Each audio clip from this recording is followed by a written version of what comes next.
1 জুলাই থেকে মোটরসাইকেলের বার্ষিক অগ্রিম আয়কর নির্ধারণ করেছে সরকার।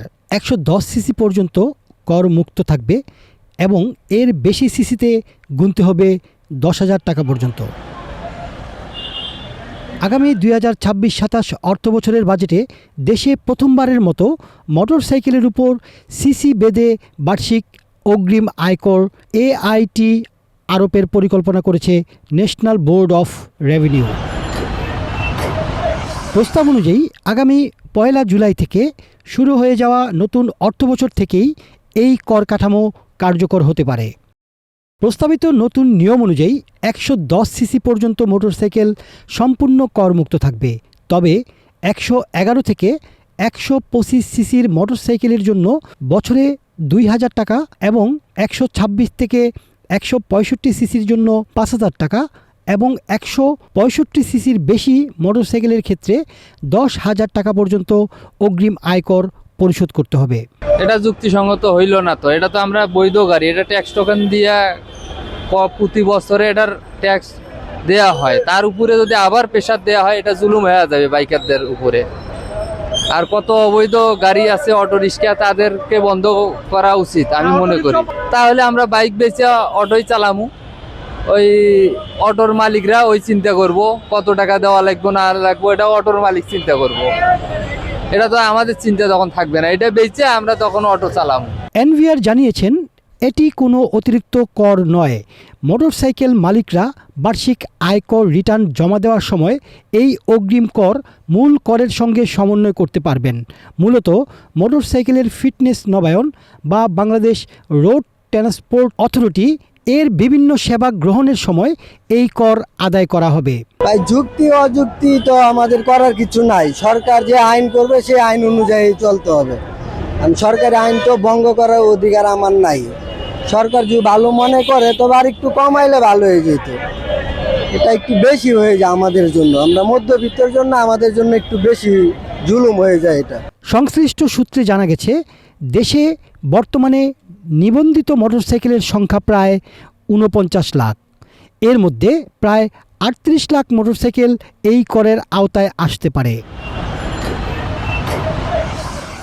সরকারের আশা নতুন এই কর ব্যবস্থা চালু হলে বছরে প্রায় 1,520 কোটি টাকা অতিরিক্ত রাজস্ব অর্জন সম্ভব হবে। এটা আমাদের জন্য খুবই একটা আর্থিকভাবে ক্ষতির একটা আমরা সংসার চালাতে তো এমনি হিমশিম খাচ্ছি, তার উপরে বাইকার বেড়ে গেছে অনেক, সেই তুলনায় যাত্রী নাই, তা আমাদের তো অনেক কষ্ট হয়ে যাবে এবং আমাদের চলাটা খুবই দুর্বিষহ অবস্থা হয়ে যাবে। এখনই আমরা আর চলতে পারি না তেমন, কারণ এখন দিন দিন বাইকার বাড়তেছে, বেকারও বাড়তেছে, হকার কমতেছে এবং রাস্তা ফুটপাত যদি কমে যায় সকলেই অটোরিকশা বাইকের প্রতি একদম কর্মজীবী হয়ে যায়, তখন আমাদের কর্মস্থল থেকে আমরা আর্থিকভাবে কোনো সাহায্য পাই না এবং তেমন পরিমাণে ইনকামও করতে পারি না। প্রতি 5,000 টাকা যে কর নির্ধারণ করেছে সরকার, এই সম্বন্ধে আপনি কি বলেন? সরকারের যে সিদ্ধান্ত, এই সিদ্ধান্তটা আমার পক্ষে এই বিষয়টার প্রতি আমি একমত না। আমরা মনে করি এইটা সরকারের পুনর্বিবেচনা করা উচিত এবং এই যে 125 সিসির উপরে যে 5,000 টাকা করে করছে, এইটা একটা অযৌক্তিক করা হয়েছে।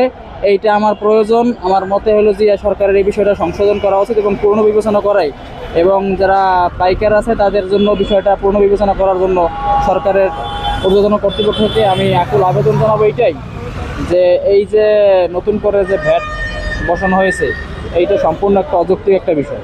মোটরসাইকেলের পাশাপাশি ব্যাটারি চালিত অটোরিকশাকেও প্রথমবারের মতো অগ্রিম করের আওতায় আনার প্রস্তাব করা হয়েছে। প্রস্তাব অনুযায়ী সিটি কর্পোরেশন এলাকায় 5,000 টাকা, পৌরসভা এলাকায় 2,000 টাকা এবং ইউনিয়ন পর্যায়ে 1,000 টাকা কর নির্ধারণের চিন্তা করেছে সরকার। আর জন্য পুলিশ যদি না ধরে, যদি আমাকে ড্রাইভারি লাইসেন্স দেয় তা ঠিকভাবে গাড়ি চলবো রোডে, এই তাছাড়া কি আর কি। লাইসেন্স করে দেয়, লাইসেন্স করে ইন্টিবুক দিয়ে তারপর লাইসেন্স করুক। লাইসেন্স করলেই তো আমাকে আর কোনো না, কোন সময় পুলিশে ধরে 1200 টাকা লাগে, 1400 টাকা লাগে, এতে তো বাঁচলাম। ড্রাইভার লাইসেন্স দিলে এটা আমার সন্তুষ্ট। নতুন এই কর ব্যবস্থাকে ঘিরে সাধারণ মোটরসাইকেল ব্যবহারকারীদের মধ্যে মিশ্র প্রতিক্রিয়া দেখা দিয়েছে। কেউ বলছেন উচ্চ সিসির বিলাসবহুল বাইকের উপর কর আরোপ যৌক্তিক, আবার অনেকে মনে করছেন মোটরসাইকেল এখন অনেকের নিত্য প্রয়োজনীয় বাহন হওয়ায় অতিরিক্ত আর্থিক চাপ সৃষ্টি হতে পারে। এটা একদিক দিয়ে ভালো, যেরকম একটা লোকের তো মনে করেন 4-5টা বাইক আছে, সে কিনে বেচে, হ্যাঁ, এদিক দিয়ে বাইকের সংখ্যা কিছুটা কমে আসবে। হ্যাঁ, যার যার পার্সোনাল একটা থাকবে, বাইক থাকবে, তার প্রতি বছরে সে টাকা জমা দেবে, কর দেবে, এটা ভালো, সরকার ভালো উদ্যোগ নিচ্ছে। অর্থনীতিবিদদের মতে রাজস্ব বাড়াতে কর নীতিতে সংস্কার প্রয়োজন হলেও তা বাস্তবতা ও সাধারণ মানুষের সক্ষমতা বিবেচনায় হওয়াই জরুরি। এখন দেখার বিষয় চূড়ান্ত বাজেটে এই প্রস্তাব কতটুকু বহাল থাকে।